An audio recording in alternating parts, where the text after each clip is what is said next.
Hello everybody, welcome back to the Pennsylvania Everglades where it rains every day and it's humid enough to make my very thin and lifeless hair almost frizzy. It just monsooned here about 2 seconds ago, so everything's mud and water. I think we've been getting inches of rain at a time. I'm not complaining. Last year we had no rain. It was a complete drought. So this is not me complaining. This is just me stating that I believe we're the new Everglades. We're part of Tornado Alley now, I think. Actually, I do think that's officially a thing. We actually had a small risk of tornadoes today too. So, we're evolving. Anyways, I'm going to feed everybody and then we'll catch up. Okay, so we have Olive on the stanchion and you can see right here how this side of her udder is much fuller than this side. So what's going on is she had an injury to this side. While she was still pregnant, Danny had punched her in the udder. We treated that, got that healed up, but there is a clog in here. And so that made it so that she would have ended up with mastitis. It's a lot better than it was, and she's not going to like any of this because it's sore. But I'm just going to show you kind of the reality of taking care of a goat like this, and sometimes it does take help. Like this side over here is completely milked out. It's empty. And so we got to get this side working for her babies. Do you want this down there? No, you don't think you need it? Just a bucket. I would not use that bucket. Okay. Here, this is that tallow ointment that I made. So this is what we've been using. I gotta get more. So it's tallow, which I rendered here, and then I put in peppermint oil, eucalyptus, and a little bit of black pepper oil, essential oils. And actually it makes the most amazing lotion, and it smells fantastic. It's perfectly fine for the goat kids to ingest, so it's all natural. She's gonna put some on her bad side. This would actually be really good, not just as a mastitis treatment, but if you're milking anything, dairy goat, cow, whatever, this will moisturize their udder and keep it really nice so it doesn't get dry. So she's going to treat that. I'm gonna get a plastic bucket because this... She does not like it. Because this side might have mastitis, I'm using a plastic bucket, not one of my good buckets. And I'll show you how we, since she's being like this, I kind of have to restrain her. She will relax, but I kind of have to restrain her, unfortunately, because she will kick the snot out of Harley. And Harley has to work, so there's there's a blockage in there. It's huge. It's all hard. Yeah. There's no milk in there. I think they drink it all. No, there it comes. So this is all tight, and she will have a damaged half, but it's really important to get out what we can. Keep that teat small so the kids can keep working on it, and make sure that there's no blockage. Sometimes they can get these little cores of white, hard, or stringy, or it's hot, I think. Gummy substance.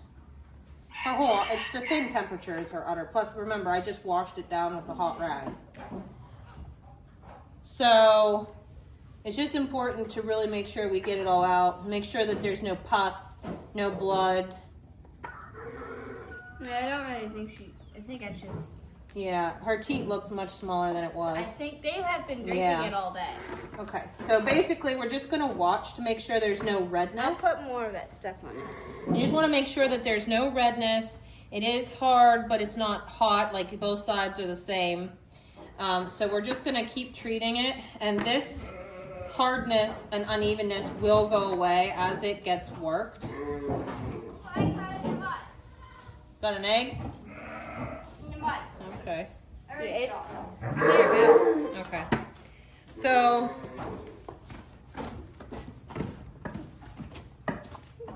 So that's basically, whoop, there goes my broken tripod again. Hold on.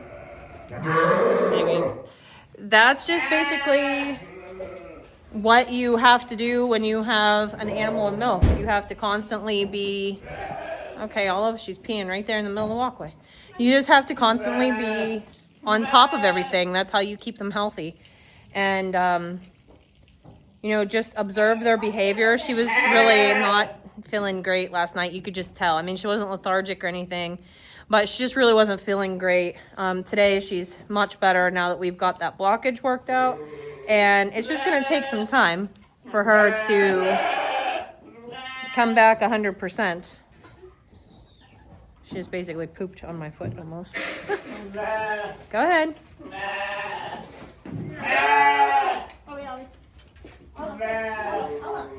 She wants to eat with Freya. Just take it over there and put it with her. The fact that she wants to eat is good. That's a plus. You always want to watch their appetites, because if for some reason they don't want to eat or something, then you know something's definitely off. She's not got 100% of her appetite. I actually might treat her with some Banamine for pain, just a little bit. Because she did go through quite an ordeal birthing triplets. And then she also is going through an ordeal with a very painful udder. So, but she's letting all her babies eat. None of them are crying. None of them are loud. They're all happy. Very full. That buckling's face absolutely slays me. I know that. Oh, wait. He just has this little shit face. Look at this Nova. Yeah, that's a very nice girl. That's nice. Oh, hi. That's nice. Oh my goodness. Bring over to little boy. Bring him over here, Neptune. He's a little shit face. Look at it. Look at it. Oh my goodness. Boop, boop, boop, boop. Oh, you won't. Don't get that. I got the boop. I love this guy. His face. Look at this face.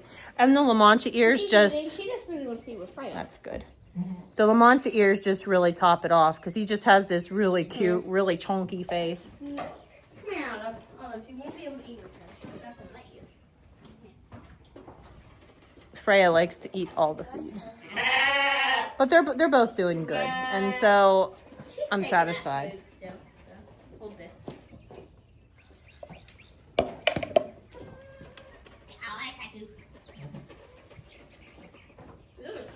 got you. There she is. Celine. Oh, hi, baby girl. Hi, baby girl. Hi, sweet girl. Oh, my goodness. You're just a spotted beauty, aren't you? Oh, my God. They're all adorable. I can't stand it. That one is just too precious. An Artemis. That way everybody can keep up to date. Look how big they're getting already. Her ears are the biggest. That's a sweet girl. She's got the best demeanor out of all of them, I'd say. She's already like Freya. She's so very chill. Like, she's so chill. The other ones, you can, you know, they'll squeal and whine, and she just got the best personality. Your other touched. No. Yeah. Goats. I love them. All right, let me get back to work. It's about to rain again, about to storm again, but I just wanted to kind of come up here and look around at all the plants. The pumpkins they're jamming. Everything looks really, really good. You know, we complain about the rain, but there's nothing like rain for a garden. And it really shows this year, having the past few years with a drought, and then this year with an actual bit of rain. I'm looking at these pumpkins. These are the ones that I seed saved from the Amish, and I think I seed saved the wrong seeds. These look like those great big ones. I just had the weirdest experience with a wild bunny. Oh yeah? It came out from under his own trailer. Yeah? I didn't see him there. Uh-huh. He came in front of me. I was like staring at him, waiting for him to jump away. Mm-hmm. He jumped once, looked back at me, and I was just like staring there, wondering when he's just gonna, go. He was confused as to what you were, huh? Took him about a minute. Yeah. That's all right. Bunnies are kind of cool. And then it hopped away and then looked at me and then jumped away again. I'm trying to listen. I can't tell if the sound I hear is rain coming or if it's just the jet that flew by. So, let's see. This valley back here leads into town. And you can hear rain coming before it even gets into the town. And you can hear it and see it move up the valley. So you always know when you have to make for the house because you can hear it coming. Oh, there goes birds. It must have been the plane because I don't hear it now. Also, we can hear a racetrack. It's like a dirt track for cars in Lernerville. We can hear that from here, and we're probably 15, 20 miles away or more. The way the sound carries, you can hear it clear as day in the middle of summer. You can hear the cars revving and you can hear the announcer. It's crazy. But I really enjoy being outside sometimes after the rain. Everything's peaceful and quiet, and I like to see the growth on the plants. Everything's so lush and beautiful. Look at this bed. This is the one I always say is my favorite bed. It is just so full. We keep picking from it. And the fennel is growing. I'm so excited to use fennel. Guys, what do you like to do with fennel? Leave it in the comments below because I've never done with fennel. So I really don't know what to do with it. I mean, I can look up recipes, but I want to know what your favorites are. Is that? Oh yeah. My garlic might be just about ready. It's starting to kind of fall over a little bit. I gotta get that thistle out of there. My onions I was weeding yesterday, and I am like so impressed. I know they have a while to go yet, but it's crazy. They're bulbed like this already. I've never harvested an onion that big. I do have to water my tunnel, but that could probably wait till morning since it hasn't been super hot. But the garden is fantastic. Did you hear that? Those were these birds flying over. Pretty cool. We must be going to get rain pretty soon because they're all flying around like crazy. Trying to find a place to go for shelter.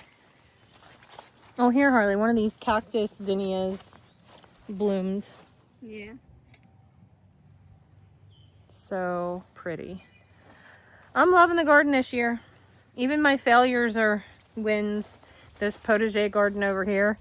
The mint, the sage, the marjoram, the elecampane, the strawberries, the asparagus reseeding themselves. The peonies still haven't blossomed yet, which is kind of a bummer, but I need to get in there and weed the walkways that I so... But yeah, we worked so hard on those walkways last year. So hard. Speaking of that, let's go see how many strawberries there are. And it just got overgrown. You know, there's cardboard, and then there's pea gravel, and the weeds grew on top of it. It's like you cannot stop nature from doing exactly what nature wants to do. Yeah, I know. There's a mess of cosmos and tomatoes in here too. Look at, these are volunteer cosmos in the middle of my pea gravel walkway. And there's a lot of volunteer cherry tomatoes too, and I have to get in here and pull them out because if I don't, we won't be able to navigate this garden. But at the same time, part of me really wants to let it go. Is there a lot of strawberries? Okay, I'm gonna help her collect these strawberries. So we just got a little haul of strawberries. We've been collecting them and putting them in the freezer as we collect them, but this one is too perfect not to eat. Little bedtime snack.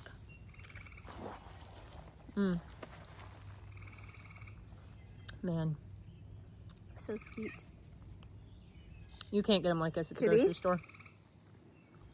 They're very sweet. Look at this one. Man, If you don't like strawberries, you need to try ones that are homegrown, organic, no chemicals, picked at the peak of ripeness, not too early, you know. Oh, I like they pick them when they're red. Red. yeah, well, and they probably pick them more like this and let them ripen up. The reason I got this is because we're expecting more rain and I didn't want it to go to waste. We're just going to put it in the freezer. Yeah. Look at my asparagus tree. It's up to here. Yeah. I let it go. Highest leaf is up to here. I let it go to seed, that way it can reseed itself and I can have more asparagus next year. No, come here. It's starting to rain, guys, so I am going to head into the house and put these in the freezer with the rest of the things. Pretty soon we're going to be making raspberry jam too. We got to go collect all of those. So it's almost canning season, guys. All right, we better get going. You going to sign off? We hope you had a great day, and we will see you in the next one. Hi. Bye.